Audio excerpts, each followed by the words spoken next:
அனுமனின் முக்கிய ஆயுதம் அவரது கதாயுதம் என்றாலும் பலராமரின் முக்கிய ஆயுதம் அவரது கதாயுதத்துடன் கலப்பையாகும். அனுமன் இலங்கையில் அசோகவனத்தில் இருந்தபோது பல மனிதர்களை தனது கதாயுதத்தால் அடித்து நொறுக்கி கொன்றார். பலராமர் பிரலாம்பாசுரனையும் தேனுகாசுரனையும் கொன்றார். பீமனால் அனுமனின் வாளை கூட தூக்க முடியவில்லை. இது அனுமனின் எல்லையற்ற வலிமையை குறிக்கிறது. பாலபத்ரா என்றும் அழைக்கப்படும் பலராமர் பகவான் கிருஷ்ணரின் மூத்த சகோதரர் ஆவார்.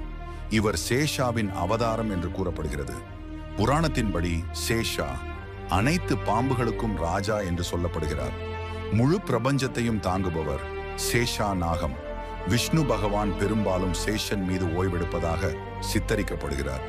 இவ்வளவு நெருக்கமாக இருப்பதால் இருவரும் சகோதரர்களாக கிருஷ்ணர் பலராமராக பிறந்துள்ளனர். பலராமர் நம்ப முடியாத வலிமையானவர். ஆனால்